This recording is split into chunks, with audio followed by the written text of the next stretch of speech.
Hello, everyone, and welcome to the Working Together Ouija no Kiwag project for 2022 called Change Makers. And we are here today with Steve Beaupre from our Red Road program here at Mama Way. He is a facilitator and a good all-around guy. He is going to be sharing some information with us here today, not only from a professional standpoint about what it is that he is doing and what he is seeing, but also share his story of having that experience of being a 60s scoop child.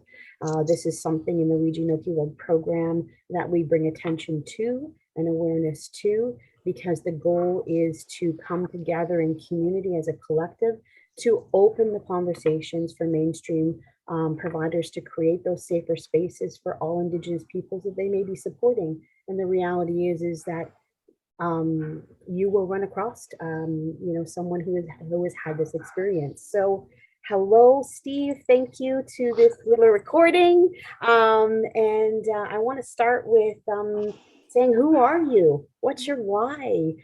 Take some time to get us to know you. So, over to you. Mino gijigat gapapo moewen gatishnakas kinuna imak pekok nikin donjaba Victoria Harbor Meguadora Shkabewas Nini. So what I said there is my Indian name. My Indian name is Sounding Feather on the Sky. I come from the Algonquins of Golden Lake First Nation, and I live in Victoria Harbor. I've been following the teachings for, I always say I'm a born again Indian because I wasn't raised with this way. I was 60s scoop, so I didn't, I was learning when I sobered up. Sobered up in 1989, May 7th, 1989 is my sobriety date, 32 years of continuous sobriety.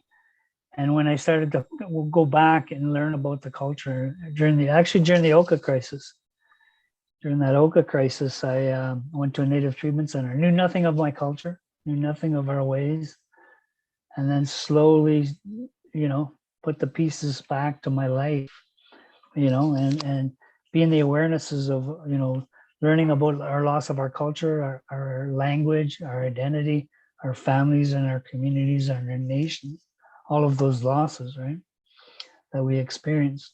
And working through that unresolved grief, right, working through that, working with the core issues. Mine's always, my core issues is abandonment. I was adopted into a non-native home in Sault Ste. Marie. We call that Beaupre. Beaupre, that's that community now. In the language, that's what our people would call that area, because the name translates to the mist that comes off the water, the rapids. And if you ever go to Sault Ste. Marie and go down by the rapids, you'll see that water come off. That mist comes off the water and the rapids. So it's pretty neat to see that. So I understood that when I asked this elder, what's that mean, Beaupre? And he gave me that. He gave me the translation of that, what that meant. So yeah, just was putting my puzzle back to my life, right? Part of the unresolved grief and trauma that we experienced. My mom went to residential school in Spanish, Ontario, which is about, I think I did it on the computer, it was about 800 kilometers away from my reserve, Golden Lake, which is in the Ottawa Pembroke area. And so she probably never made it home for those breaks, like around Christmas and, all the breaks, she probably never made it home. And my uncles, and because I didn't meet my uncle, but I talked to him a lot on the phone before he passed. And a couple of my other uncles that I kind of knew, but I didn't know they were my uncles. So, but yeah, it's been a lifelong learning about who we are, and slowly going back to the culture. I found the old man, Peter O'Cheese. I worked with that old man for 15 years before he passed. I met him in 1992 at the Nana Coal Conference in Toronto, and in the fall. And then I worked with him for 15 years with ceremony in the one of the lodges he teaches is the Teaching Lodge. So I knew that lodge pretty good as a Shkabewas. I was a helper. So that's what I said in my introduction. I'm a helper, and that's what I do in my job too, is I'm all helper, help the people, right? I've been doing that for this is my 30th year. I just celebrated 29 years of working with people in indigenous communities. So this is my 30th year working Wow. in the field. And it's still, you learn so much, right? And probably because of everything keeps changing in the field of addictions and in mental health, right? And yeah, like with the opiate crisis right now, that I remember because I worked at Detox part-time. I worked a few shifts there over 15 years. I was able, but that is where you learn, when you learn the front line working with people, right? That doesn't, and I know I worked a lot with our people, but working with people from all nations, right? And learning and trying to, because when people, and that part of those prophecies, they would come, part of the prophecies is that are that those other people from other nations would come to us and ask for those answers, right? And that's what the old man told us. They're going to come to us and ask for the help. They want that help, right? To understand, right? So first That they is took all why that I away. ask you, that is why you are here today, because I Yeah, remember my first day with you participating inside the program, the Wijinokiwag program, and just the understanding and the knowledge and just the goodness that you shared. Because you truly do hold that vision that this program is built around, that it takes all yeah, people and yeah. understanding. It takes everybody, right, from those four directions. We're four directions people. Niwin, Kayak, we're four directions people, right? So we gotta work with those four directions, right? And we work with everybody, right? Like so. And I always think of my because I was in Alcoholics Anonymous.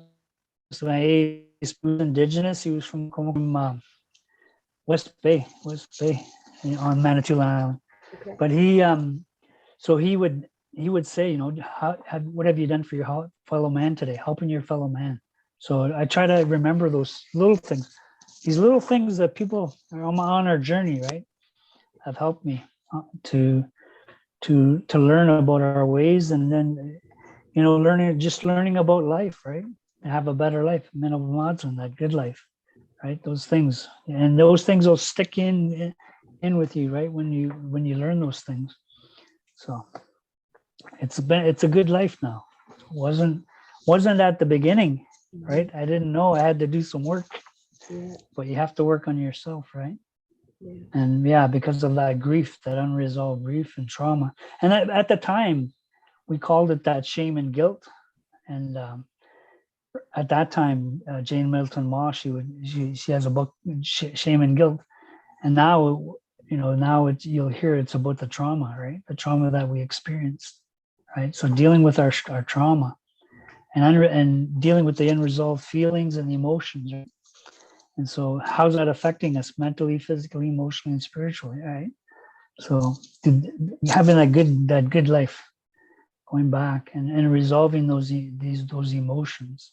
yeah. So, and that's kind of what we've done.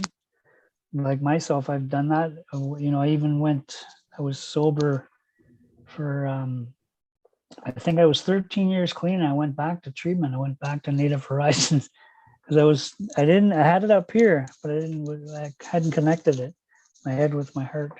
Yeah. And yeah, and I'm learning, constant learning, because Kathy, my co-facilitator, she talks about that spirit being here. And they're really are off, right here. And so the heart's over here. So they're Yeah. close together, right? So and I know they work together. That's that, when you have that gut feeling, that's that gut feeling. Those, your heart and your spirit talking to you, right? And so I always think of that. And it's like that's what's happening, right? Is that heart and that spirit's talking to you. So you gotta listen to that. So, and I think before the Europeans came here, we were in touch with that. We were working, we were on, and that old man that I worked with was Peter O'Cheese, and he taught me these four laws of honesty, kindness, strength, and sharing, right? Those four laws. So I have to be, and I have to be kind with myself first. Can't be kind with you until I'm kind with me. Can't be honest with you until I'm honest with me.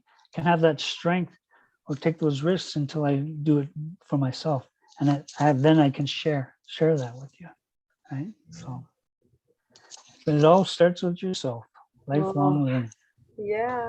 And again, that's, this piece of having you here today, because this is the wisdom that, you blew my mind in that first day going, wow, oh, it just feels so good to be around people that, have those same feelings. And I think that for, Yeah. most of the population, in one sense or another, we're all in this situation where we're trying to find that connection, regardless of or not whether it is from an Indigenous viewpoint or a non-Indigenous viewpoint. We all want to connect, and we need to connect that soul and that heart and that mind, right?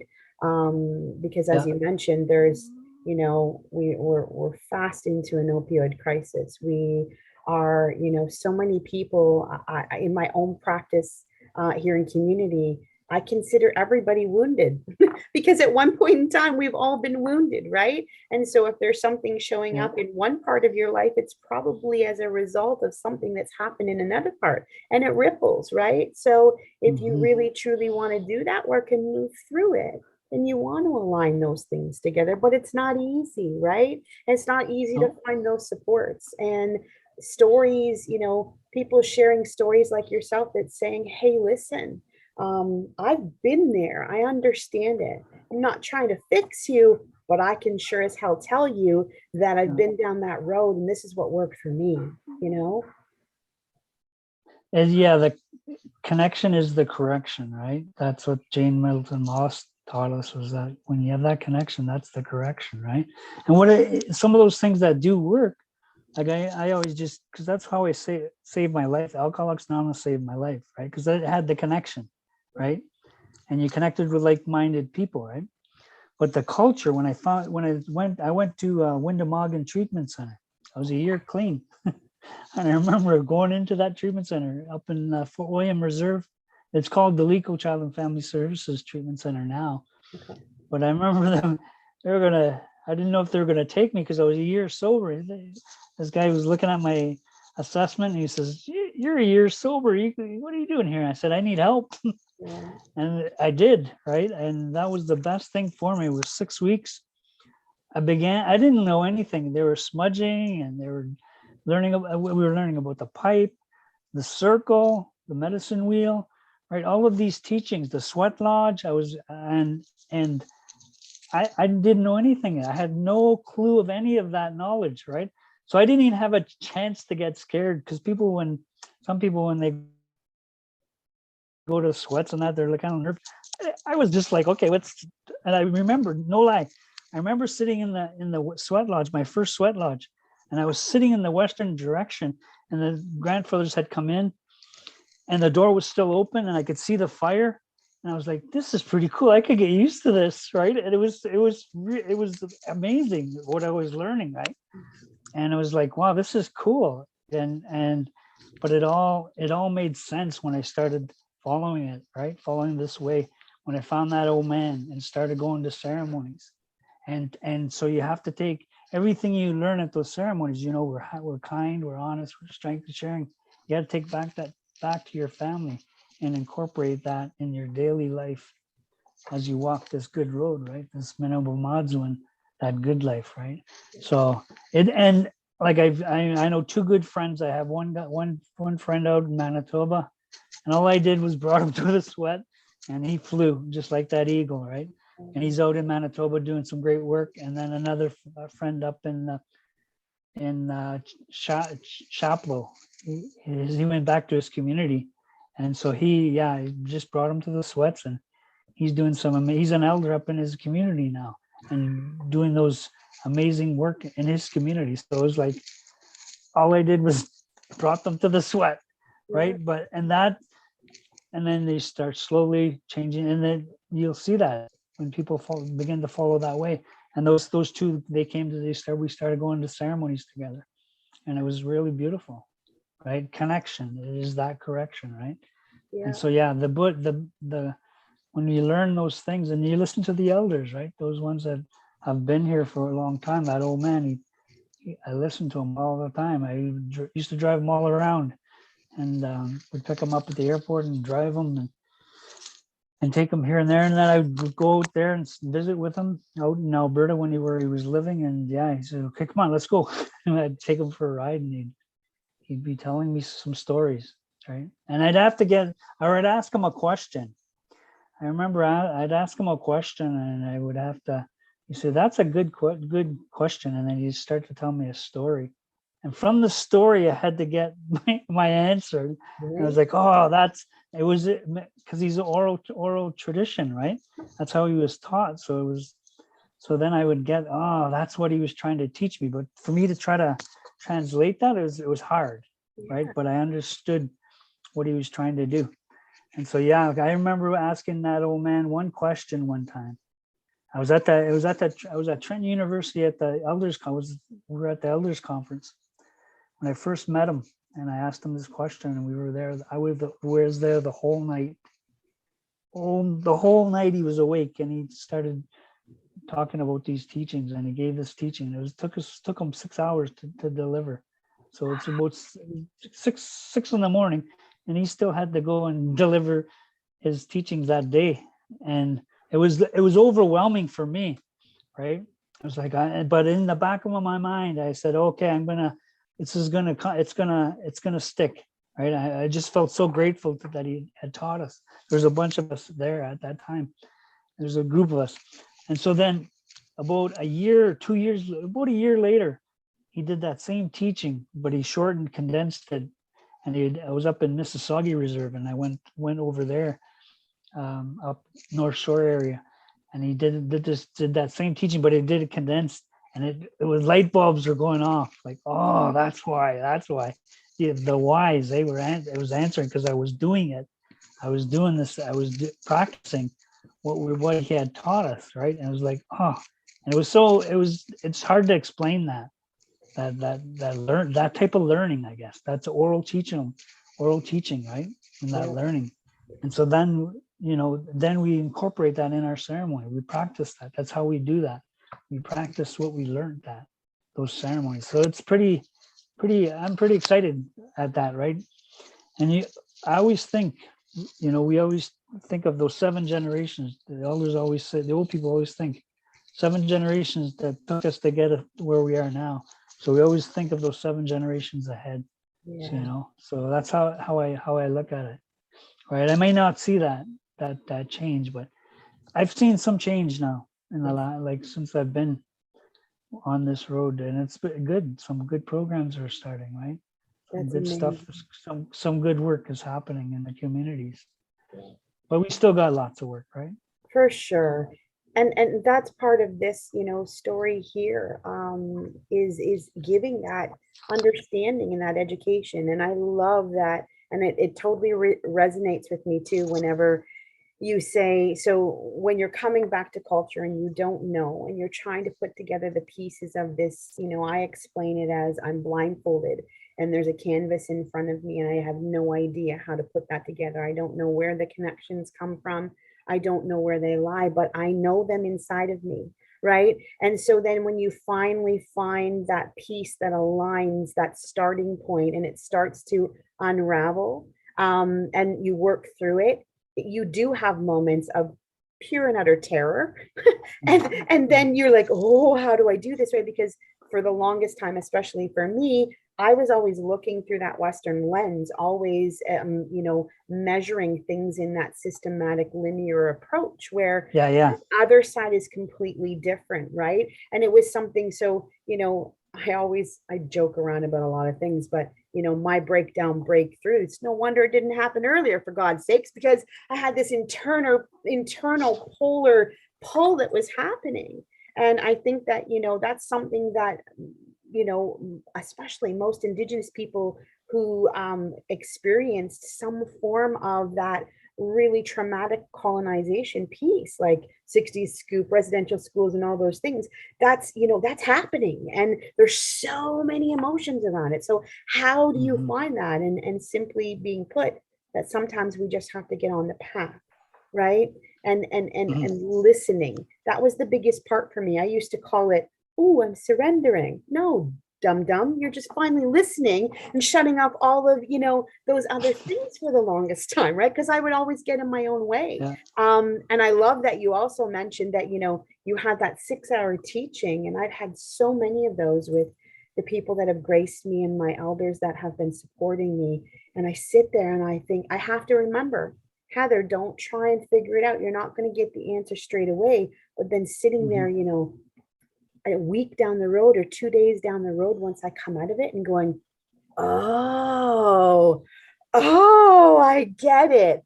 Now I need to take this step. And then going back to them and getting that mutual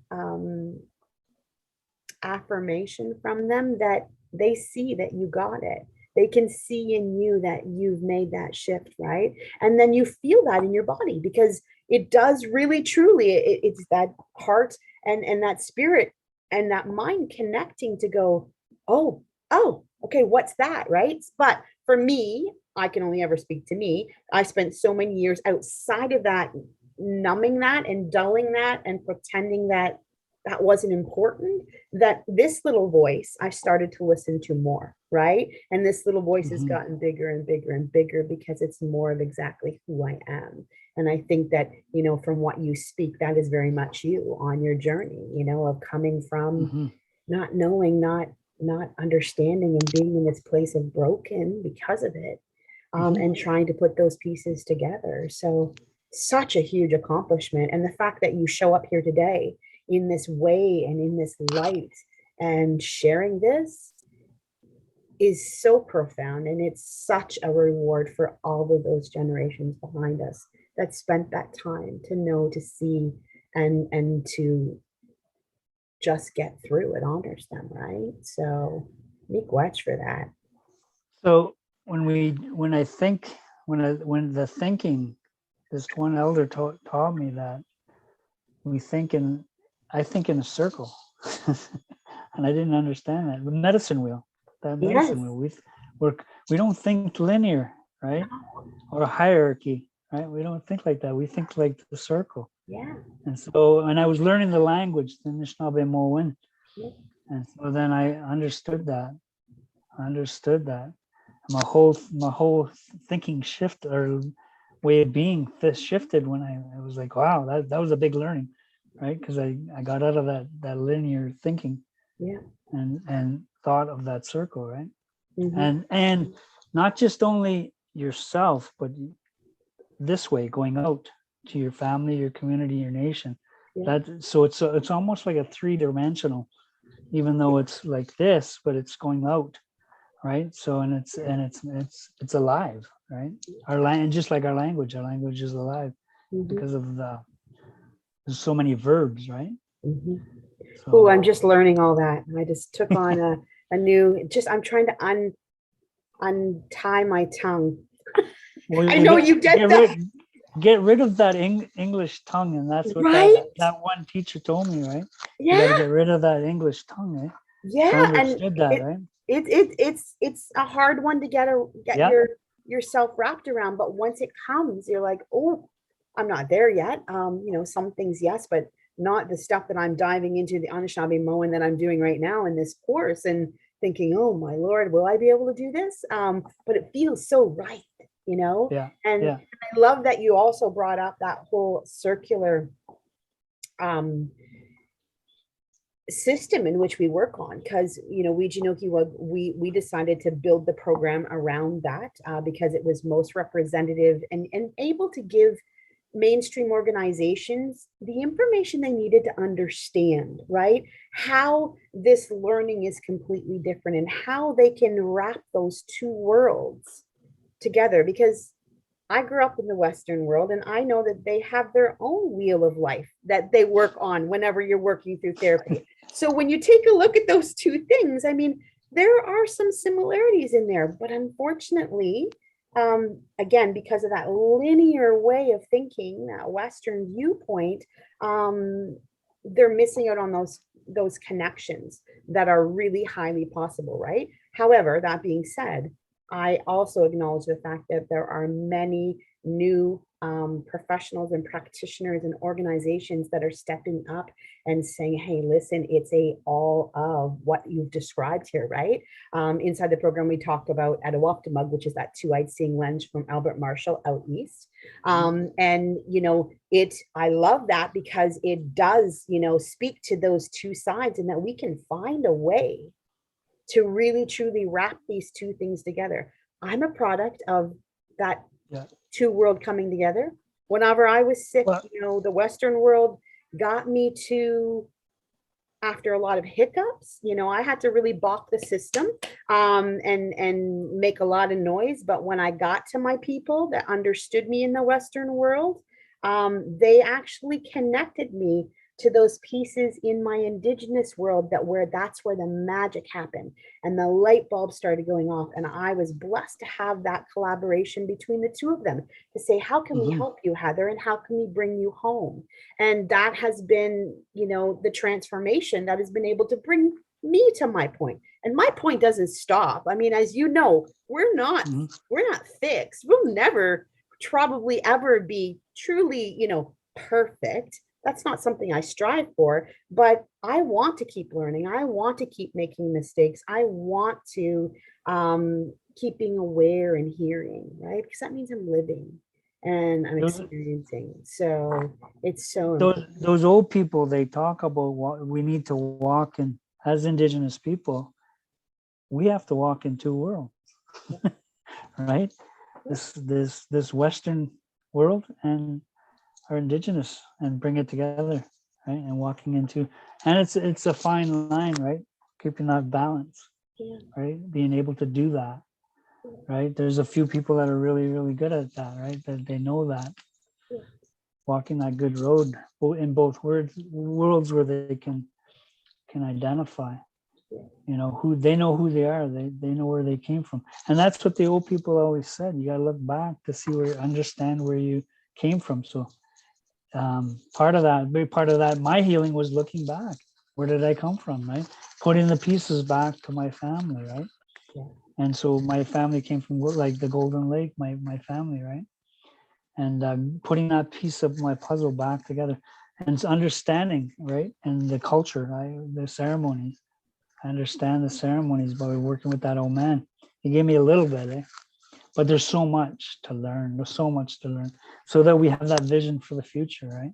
mhm, So we have that good road, Minobamad, and that good road. So I always look forward, right? yeah. So I understand, you know, you have that vision for the future. So one day at a Well, time. it is one day at a time, you know, and it's really important. We've had this conversation, you know, many times in inside program, and I think it was even inside the program that you were in. That you know, I think that the world sometimes is looking for that mystical Indian to be able to show the way, to show them how to make it right, to you know understand. Yeah, We're yeah, all just we're but all just humans, yeah, we just all just need to show them, right? right? That Exactly. we weren't savages, right? Because when I looked at I was in grade 5 history book when I was adopted to a white family, right? I went to this school. Grade 5 was Indians were savage. Well, I didn't want to be an Indian. I didn't want to be a savage, No, right? no. So I tried to look Italian, but the closest I got to being Italian is my brother-in-laws. I always say this. Aldo, Louis, and Bruno, that was my brother-in-laws. That's the closest I got to be an Italian. So, but I mean, it's going back to that identity, who we are, right? And where we're going, right? When sometimes we have to look back and answer those why questions, right? Why did, and then the answers will come, Yeah. right? And just it's finding about who you are, Hmm. that identity, right? And some people, yeah, they struggle, right? It's they like when I started, some of the stuff that I went through was cake. Like I went through, it was nothing when I went to the treatment center up north in that Windemoggin.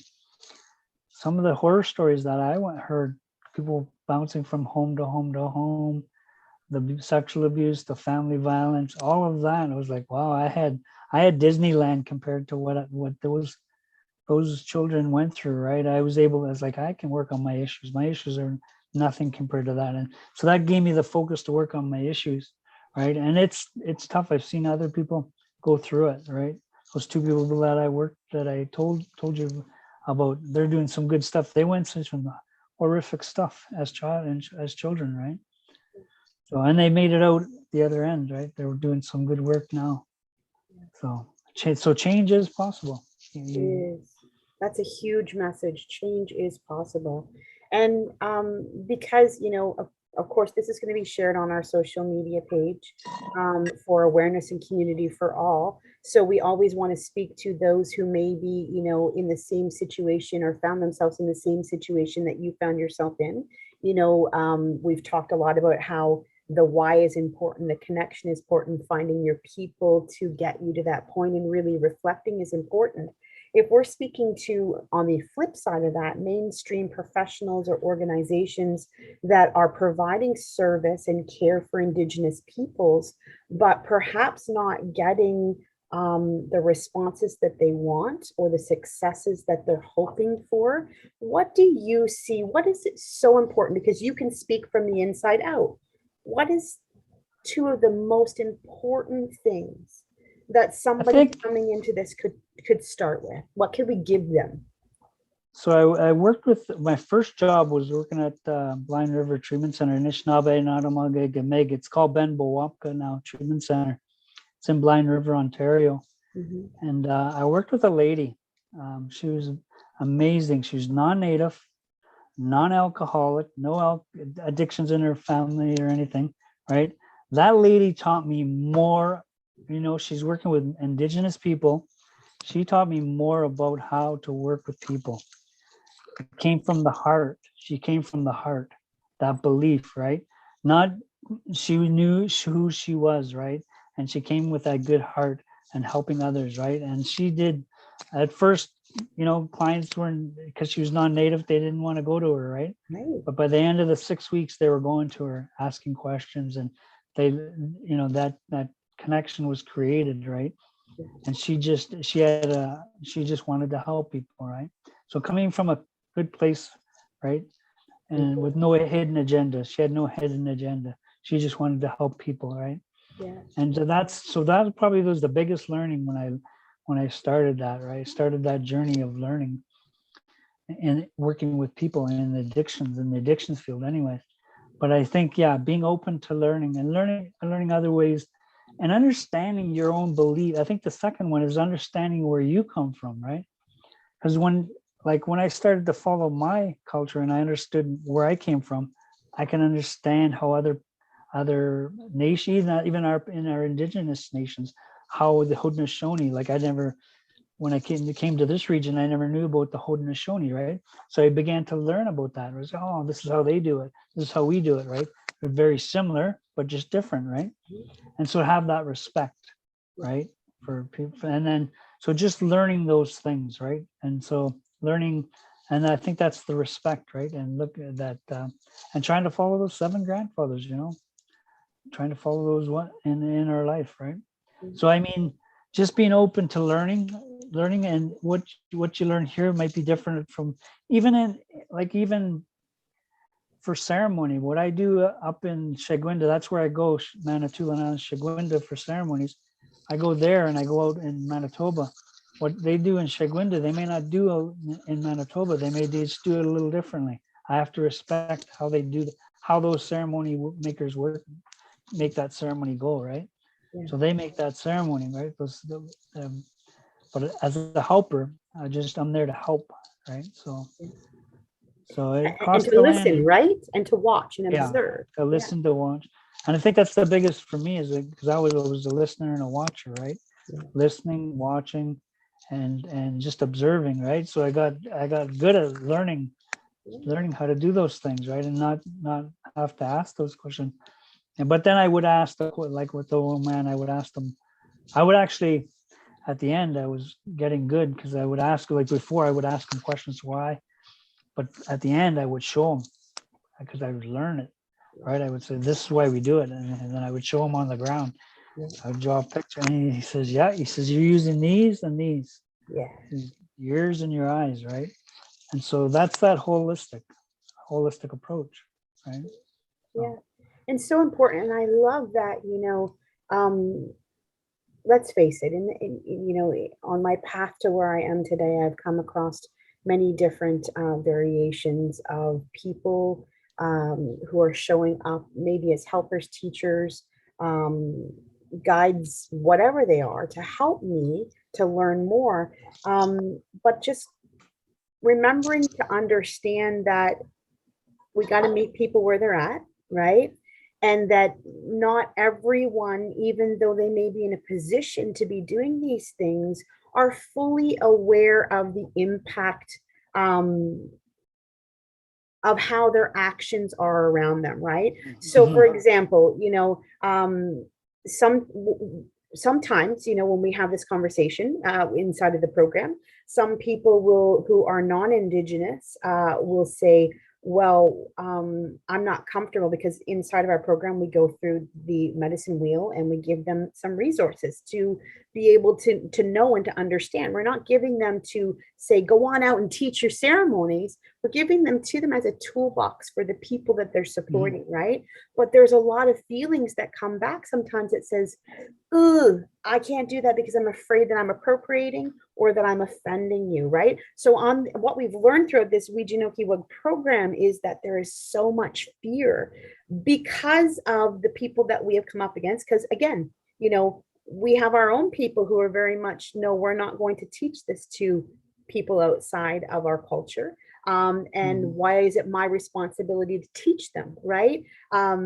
My standpoint in all of this, and it may be right or it may be wrong, it's just mine, and I fully own it, is that if we want to see the changes that we need to have in this world to be fully present in who we are as humankind, then we all have to come to the table, right? So that means having those hard conversations sometimes. That means challenging in that healthy way.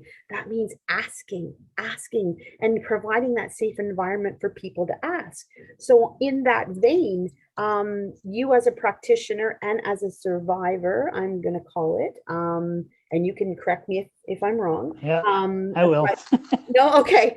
Because some people don't want to be recognized as that, right? So I just want to validate your feelings in that. But you have created this world that is so beautifully, authentically you in that healing process, and you're here, you're showing up, you're shining your light, right? So if you had a non-indigenous person that was, working with you, that said, a co-worker that said, no, Steve, I don't feel comfortable doing that, what would you say to them? What would you like if they had the medicines? Is it okay? Is it appropriation? Because that's what they're asking us, right? They're saying that's okay. Like that's okay. That's the respect, right? So that I know that they respect our ways. So, they can't do ceremony, right? They can't do ceremony. That's how Can you elaborate that a little bit more for them? So when we talk about ceremony, so when you say they can't do ceremony, let's just lay down some groundwork of some of the things that they can't do. So there's we all have you couldn't carry a pipe, a sacred pipe, right? A sacred bundle, right? Those eagle feathers, the fans, right? All of the stuff. Some people may have, because they may carry those things like the smudge, right? They may carry the smudge. That's, it's not, I don't get too overly possessive on that, right? Because but there are some of our people have some, and when I say our people, I mean the world. Some of the world does project that, right? So it is different for all peoples, but we just want to give people kind of a framework that says, hey, listen, if you're coming at it from this, and this is what we like, really, you can't, but it's okay to use this. So they're using it in a good way, like the medicines, and showing our people, right?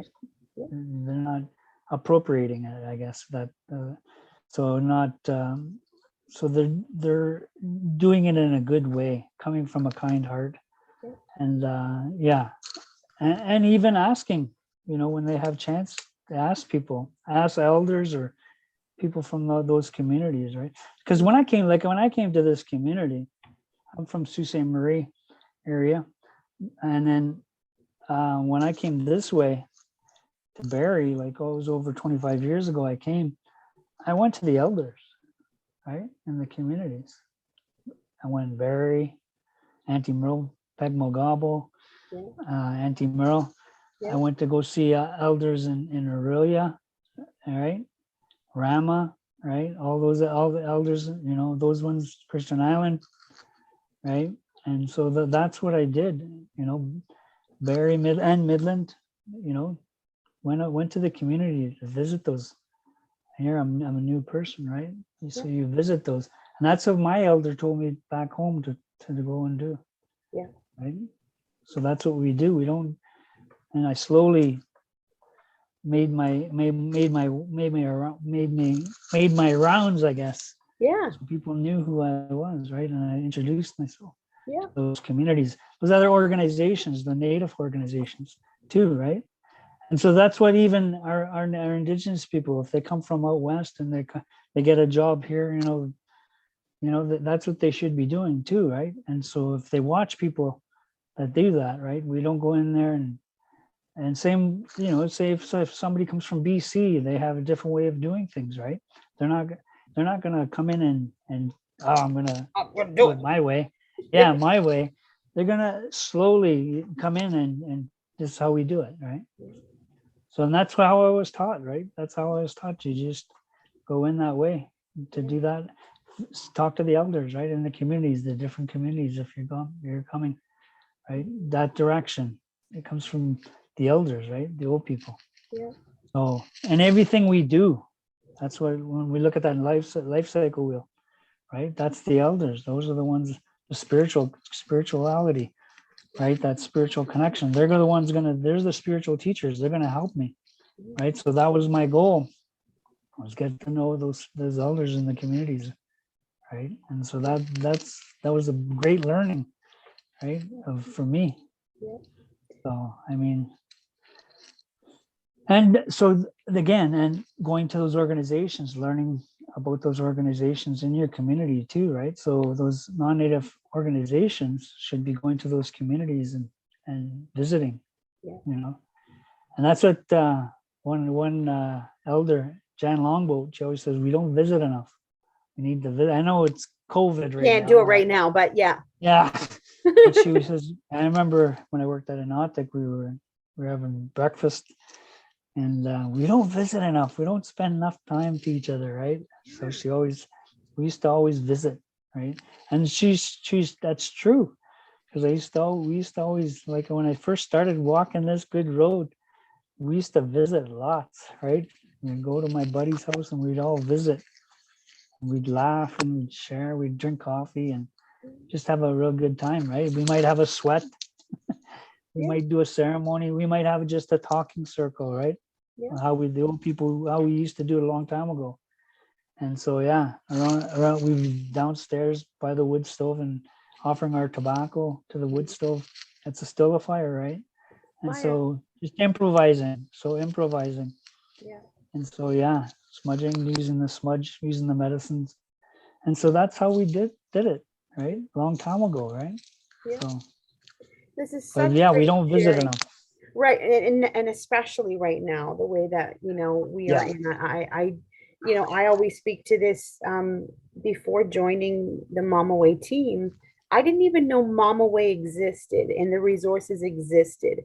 And I really wish that I had have known that whenever I was going through my own crises 15 years ago, because it would have been so helpful for connection.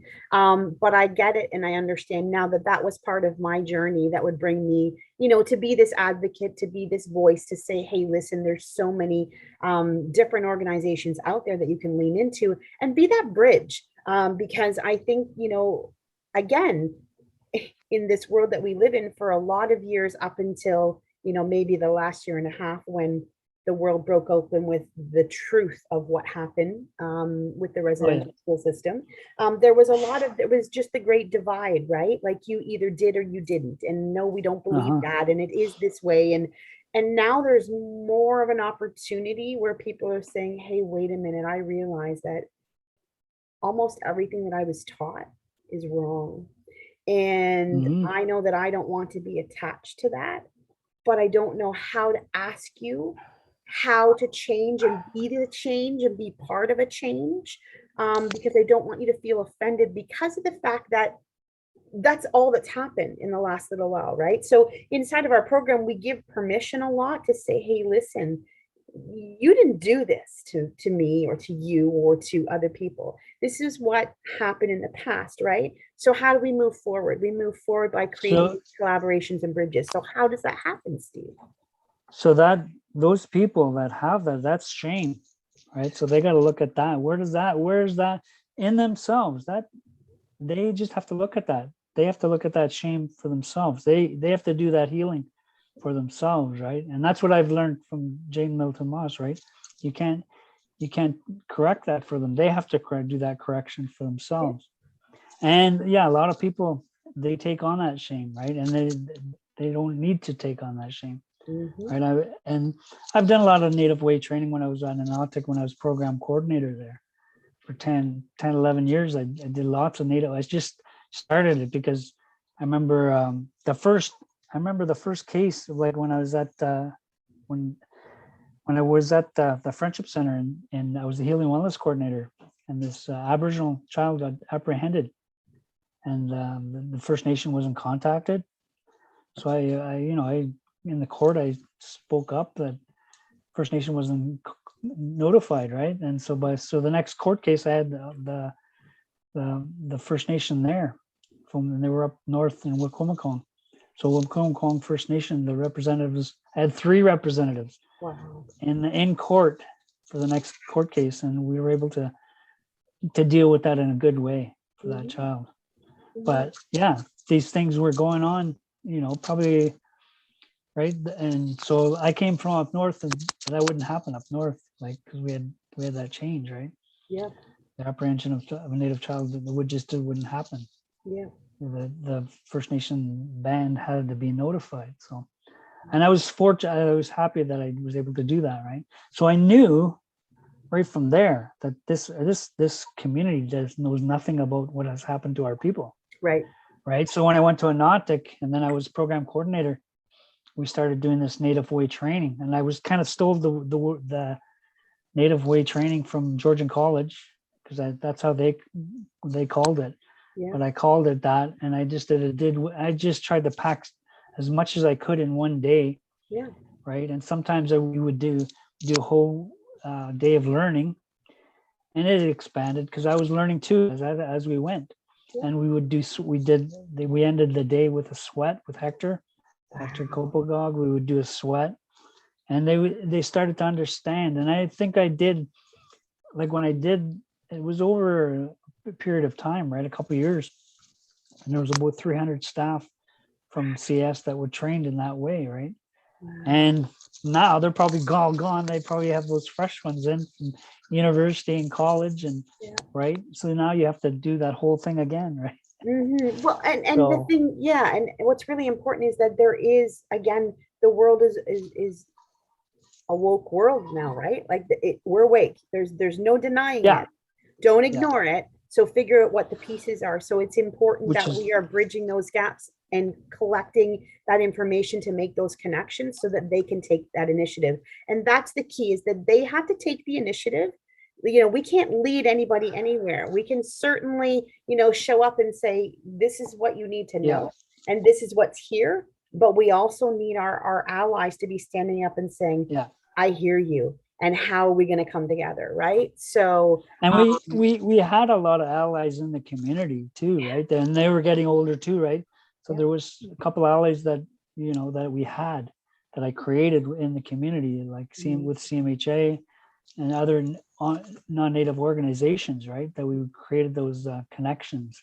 Yeah. And so, yeah, it's ongoing. Things change, right? Things It is. change, people change, organizations change, and so yeah, you gotta stay with that change, right? Yeah, for sure. So, but all good, All good. like Um, all I good. wanted to ask you two Because things even actually. Well, Yeah, even when like I was talking about those things, like those children, the graves, like when I talked about the graves, I talked to graves like way back, years like ago. almost 20 years ago, because I remember Shinwalk when I come from Sault Ste. Marie, and the unmarked graves in the back there, there it's like, why didn't they know?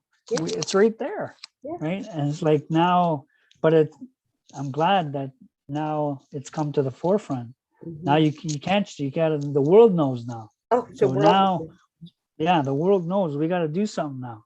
Yeah, yeah, So because they're humans. hopefully, Yeah, yeah. So hopefully this will.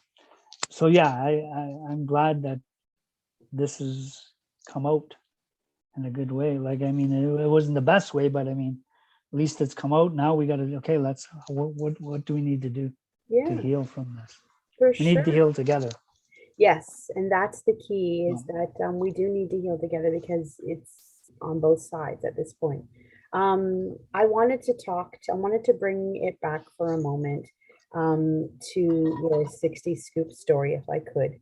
And I want to give you absolute, you drive the bus here as to what you want to share about that. What I'm curious about, just because of what we've heard inside of programs, some of the questions that come up when we talk about these different experiences and life experiences that have happened are, what did that look like for you?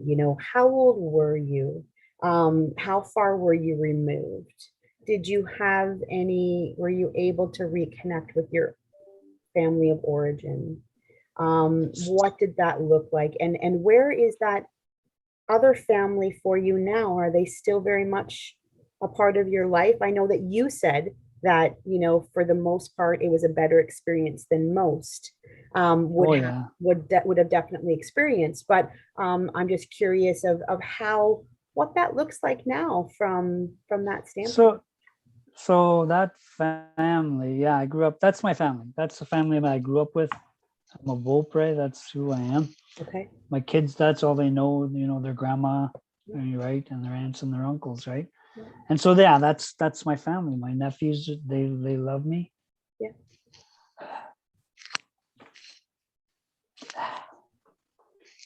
Yeah, I didn't know, but so that's the family that I grew up with. But and it's still like I always think of the stuff I went through. It was still, you still had family violence. I had alcoholism in that family, lots of alcoholism, lots of family violence. But there was something in that whole family, like not even just the my nuclear family, but the whole Beaupre family, that were looking for that change, right? Today we have three of us in recovery in my immediate family, me, my brother, and my sister, right? And so you think of that, that's change, right? And so like I got emotional because I was thinking of my nephews and my nephews that are and my nieces. They have beautiful families. They didn't have to go through that, right? They didn't have to go through that. So yeah, so that But you made the now on change, the right? You made a change in the ripple. yeah, yeah, and I think it's that family made that change, right? Yeah. It was just I was the one, because I was the family hero, so I was the first one in recovery, right? And I didn't do anything. Those other two, they found their recovery for themselves, right? And so we have another one. We love her. We know maybe one day she'll be in recovery. And the other one, she knew she had a problem with alcohol. That other one, she's not in recovery, but she knew she had that problem. That doesn't drink anymore, right? So, and then so their families are amazing families. They don't have that. You see that, right? You see that. They're just from that family, right? So my when I look at my indigenous family, so then my uncle, he called me one night. My biological uncle called me, and I talked to him a lot on the phone. He was living on the reserve, my uncle. And I remember, and I was talking to him lots. And then he passed away. I didn't know he passed away. I got the call, and I was working at an optic, and I asked Nina, can I take? She says, yeah, go ahead. So I went to the funeral, and when I got in there, the funeral is on a reserve. You learn, I guess. It was at the community hall, right? And so I went to the community hall. There, everybody was there, and within 5 minutes, I met my sister, my biological sister. Oh, So she lives in Ottawa, right? And I live in the Sioux. But yeah, we met. We were able to meet. We still, and it's hard to have a relationship with somebody you don't know, right? Because you didn't grow up with them. yeah. So that's why, maybe that's why I was getting emotional, because of that connection with my family that raised me, right? They did the best they could with what they had. When I think of, like, when I was thinking of their life, like my mom and dad, they had. I was like, they did good. Yeah. They did good. They did good, right? And now, right? And I always think of my grandpa, like my grandpa that raised me, right? Fred Beaupre, yeah. And he on their side, there was, you can see the indigenous on both of them, right? Wow. But if they could fit in, if you were indigenous back then, you could fit in to the non-native, you wouldn't get all that racism, right? Yeah. And you could fit in, and you could slide in. And so I think that's what they did. I think like like that generation, but they didn't self-identify, right? So it was good to go under the radar, I guess, Mhm. right? With all that racism and stuff like that. And I seen that, right, growing up, even for myself, right? But then I got involved in sports, and I was able to get away from that, right? I was able to shine through sports, and my coach was a native. It was a Nolan from Garden River First Nation. Yeah. All my teammates were indigenous. So Wow. yeah, we were able to, yeah, and so yeah, we were in to do some good stuff in the community, right? And that probably saved my life, like, too, was sports, being involved in sports. And my dad got me involved in that sport. So yeah, it was good. But yeah, lifelong, when you think of, it's looking at your life, right? What's those key things, who Yeah. you are Yeah. and where you're going, right? Yeah. And all Yeah. of those connections, like we're gonna have we're having a thing on a gathering for my sister, her 60th day, right? We're gonna have it on Zoom, surprise. Aw. On Zoom, right? So That's yeah, we amazing. gotta get it rehashed. So we're trying to figure it out how we're doing it. So it's That's in a couple awesome. weeks.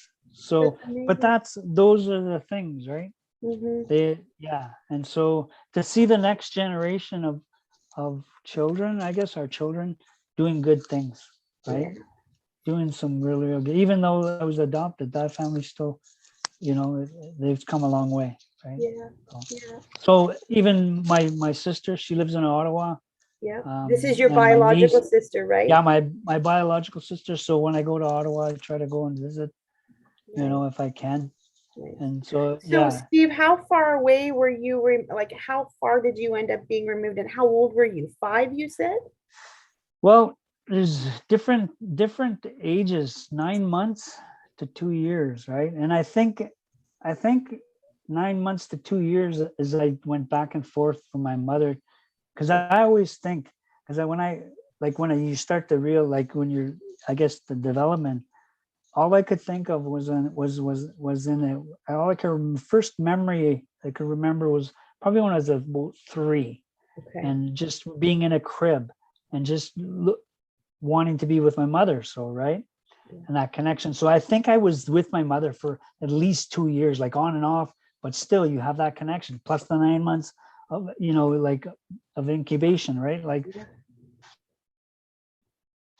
so that I mean that's we know that connection to that Yeah. mother, right? Yeah. And so that connection to the mother, I knew I was in a different place. And that baby knows. That baby knows that I knew I was in a different place.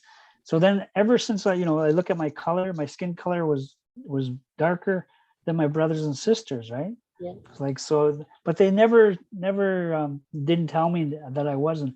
they always said I was adopted. They said I was Indian, like an Indian. At that time, that was Indian, right? So Yeah. I'm Yes. just using that at that Yeah. time. Yeah. That was the 70s. Yeah. And so I was an Indian, yeah. And so I knew nothing about being an Indian, right? So I went to grade 5 history books. England Right. was this, And you had that right? first little book, and I remember, Yeah. And I was the only native in the whole first school I went to. And then right. when I went to the second school in grade 5, I there was an indigenous family right across the street from me, the Eshkabaks. I think they're from Manitoulin, the They family. are from Like that Manitoulin. family. I actually know Yeah, the the Xbox. Yeah. yeah, the Eshkabaks. So that was the only ones I knew, right? Other than when I started boxing, my coach was a Nolan. Nolan. Yeah. So then I coached. I was in boxing, and so then that was my coach, Frank Nolan, and Wow. So is teammates were Frank all Nolan. Frank Nolan being like the Nolan, Yeah, the hockey Teddy Nolan, player? Ted Nolan. Yeah, Ted Yeah. Nolan was his. That's his uncle. So Wow. yeah, I worked out with Teddy.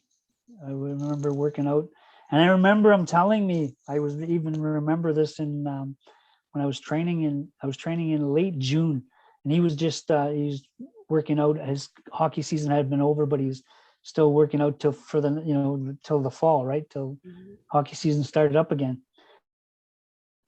And he'd be in our gym working out. And so, yeah, he would always talking about, following the good road, right? Yeah. Following that good road. So yeah, I always think of that. Like, I wish I would have listened to him. Right. But yeah, and we did, I was pretty successful Mhm. in amateur boxing. I was able to see the world. I'm fortunate to represent Canada all over the world. The only continent I didn't go to was Africa, and I was able to, that was just a learning experience. And so actually sobered up and I came back. I won 7 national titles in a row. And when I sobered up, I came back. We were starting a boxing club. I was coaching at the time, but then they wanted me to start boxing again. I boxed and I won my 8th title. And I always say my 8th title was most important because I was sober and I was clean and sober, and I was beginning to follow the culture, right? Mhm. And so I tried to make the 1988 Olympic team or 92 Olympic team, and I didn't make it. I came close. It was right there on the doorsteps, and but I didn't make it. So I was able to shut that doorway or that chapter, I guess, and open a new chapter when I started to follow the culture, because I was just new in the culture, beginning to learn about our ways, about being a helper and working in the field of addictions and mental health. So it was just amazing. Yeah. So What a great oh, segue, because that's where, and look at where it led you. I know that I but did. I always think, like, when I think of like the sport of even just doing something, sport, putting your mind to it. Yeah. And if you put your mind to it, you can do anything, right? That strong mind, that will. And I remember 1976, I was watching the Olympic Games and watching these American boxers fighting, and I go, that's what I want to do, right? And I never dreamed that I would come so close to making it, right? So close to making actually 2. I made the '84 Olympic team, but I didn't go because of politics. Like politics, when we think of it, I always think, was there a little bit of racism in there? I don't know. Right. I don't know. Don't know. So who knows, right? Yeah. And so then I went to the Olympic training camp. They went to Los Angeles. I came home and I fought the number 3 American, and I beat him from Wow. Flint, Michigan. And so yeah, so but learning through that hard work and dedication is to get to that level, right? To be an elite athlete. I put that into my recovery and to beginning, right? And that helped me a lot, Yeah. because that dedication, so that discipline, Yeah. right? That's the only thing I think the biggest thing I learned from sport was discipline. And that if we put your mind to it, you can do anything. And our people are doing and I seen that in recovery too, with some people from all nations. If they put their mind to it, you see them do some amazing things. If they have that, those doorways open, right? And then when doorways close, another one opens, right? Absolutely. Life. So yeah, just be ready for it. Right? 'Cause, Just hold yeah, be on. ready. Hold on to the Hold ride. on. I I heard that. equate it to Hold a on. sleigh sometime, or Yeah. you remember those, I'm gonna date myself, but the crazy carpets, and you just knew, Yeah. oh, I shouldn't get on this, but I'm gonna get on this because it's gonna be good. Yeah. And that's something that, because even in my own, journey to that brought me here, I had to go through all of those places of being so closed, so broken, so frozen, because that was very much of my life, to be able to come to a point where I could actually actively say today, okay, I'm getting on the crazy carpet. Do you know what I mean? Yeah. Because Yeah. it is Taking the something risks. that we have, right? Yeah, there's something good about taking that risk and about being authentically you, and knowing that. And that's something that I have, definitely given to my children, that, we used to say there's no mistakes in this house, there's always opportunities to learn, right? Yep. So remember that, and Yep. we can work through anything, but you got to keep communicating, you got to keep showing up, and you I got to have remember. that. I remember this. I remember this redhead guy.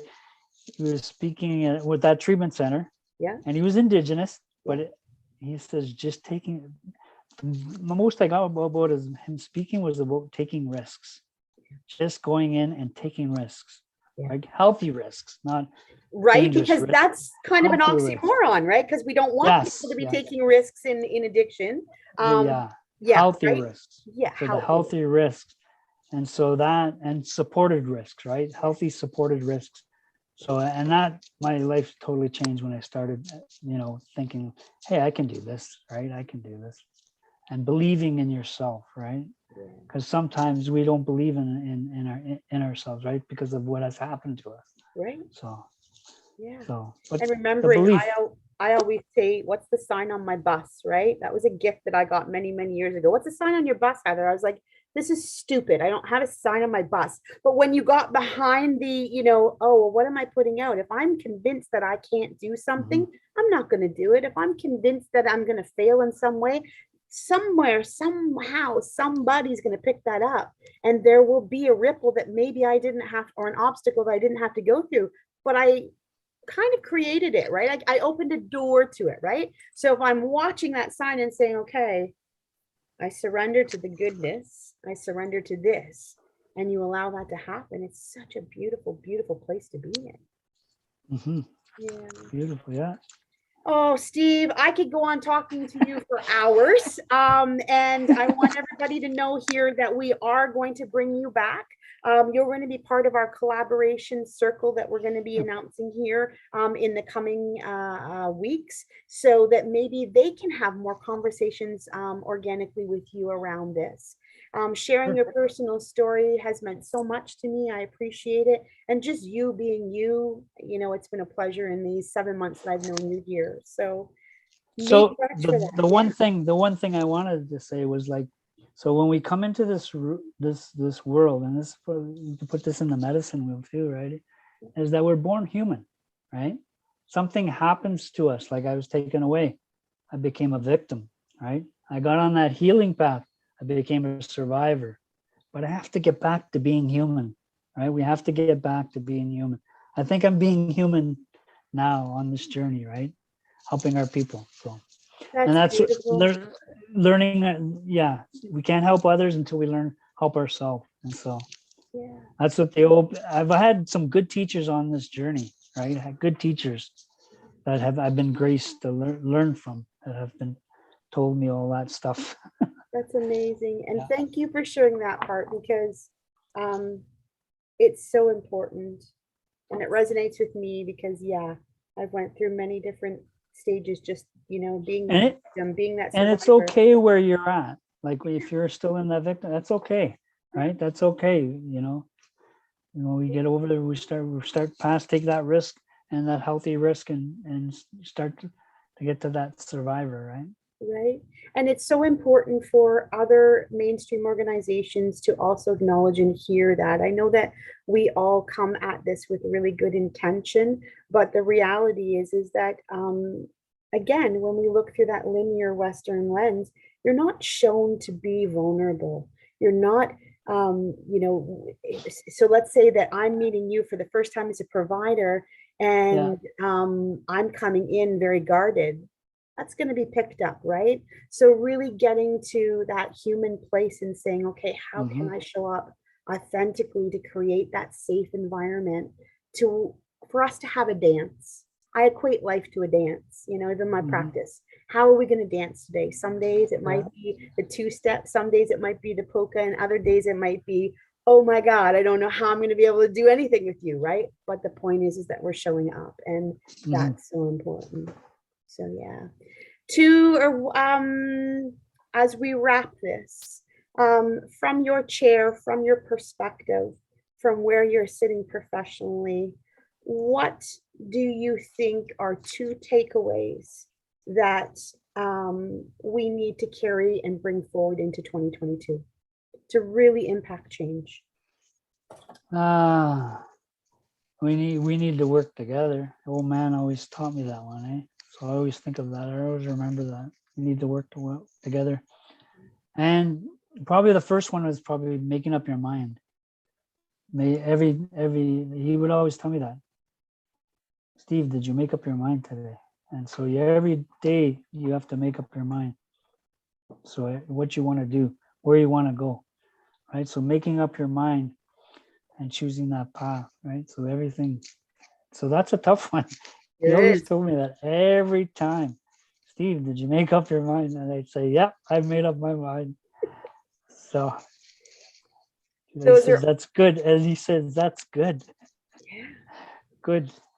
So we always make up our minds, right? yeah. So, and what was that other one I said? What was the other one? Partnership, coming together. Yeah, coming together, working together. Yeah, Yeah, those are probably the two biggest things that old man taught me that I always think of. yeah, Working together and making up our minds to yeah. believe in a better way. And we all have to come from those four directions, and that's what I think that's what he was trying to tell me, right? We got to come, and he told us that we'd be at this time, Hmm. right? And we just kind of, but It's he like, told us, right? yeah, Yeah. that's I'll that never old do man. that. No, but he told us we'll be at this time, Hmm. and we are. We So, are. Yep. yeah. And there's been so many indicators of that, especially for me personally in the last year and a half, that, you know, I would have a knowing and understanding. I would hear from different people. And even Mm, now, as the conversations are happening, hearing from all of the resources we have around us, those elders that are saying, yeah, this was spoken of. Okay. So this is the time to take a breath, to, mhm, you know, settle back into our stance, to, as you mentioned very poetically and graciously, to know who we are and to create that walk forward in community and collaboration in mhm. Wijinokiwag, which really truly means working together. So you are Right the on. best. Thank you so very much. No I problem. look forward to having you in the circle, and it's been a great Friday blessing for me today. Well, So, Nicoch, for having me and Nicolette. share what I little I know. There's Oh, lots to learn. So it's not, like I know Kathy talks about that lifelong learning, right? yeah, That's what it is. yeah, It's about a better way. And so we think, so all the work, like we say, we got to think of those 7 generations, right? So yeah. I'm glad that we're here. I am So too. it's exciting to be at this time. So, It is scary, daunting, but very exciting yeah. and so And neat. hopefully I can live to the age of that old man. He was in 100. He was 113 when he passed. Wow. His great grandfather was 120. I think but he had 4 generations over 100 in his Wow. family. So yeah. I, So, I, I but think, wow. leading that good life, right? And so Mhm. that's what I always think of, that good life. So Yeah, that water. So yeah, taking care, and we're 60% water. yeah, So we have to have that good energy. So for positive, right? That's that. So yeah. and listening to whole those not, huh? signals, That's a right? whole nother Oh, it's a story. whole other road. That's what I love. Yeah. Whenever we were in program together, I mean, you're throwing all this stuff out, and I'm like, he's talking to my soul, right? Because those are Well, the do things you that remember you, the water? Do you remember the water? Looking at the water under microscope, that was an eye opener. It's like I was doing some research, and I was like, "Holy God, look at the water under, like when you're angry, yeah, as opposed to love."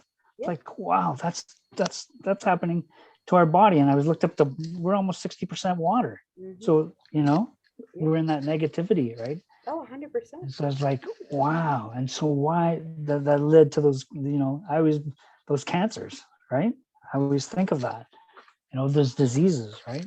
Yeah. So, and I believe before the Europeans came, we were in a good place here on Turtle Island.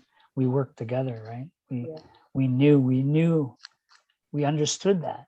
Yeah. We just knew it, right? We didn't need to research it. We just No, knew. we knew it. So, And I don't know how many people have in my quest of reclaiming, on a side note, many people have actually, come to me and said, I can't teach you anything because you have it in you. Turn it on, Heather. And I was like, yeah, what? yeah. I don't know how many times I've said to them, that's not the answer I'm looking for. Because again, I'm coming from this, I just want to feel whole again. And to Mhm. me, through my Western lens, like you got to show me the pieces, right? When what I've learned is, I got to feel, I got to learn, I've got to listen, I've got to gather it, right? And some of my biggest Mhm. teachers have been people who have been nonverbal, right? Mhm. We talk Oh about yeah. the equine horse therapy, and you go and you're like, Yep. oh my Lord Almighty, look what you just taught me, right? And you walk Yep. out of that and go, I got to go home, because it's literally, you come out like you've just been on a bender, right? On an Yeah. emotional, physical bender, because Yeah.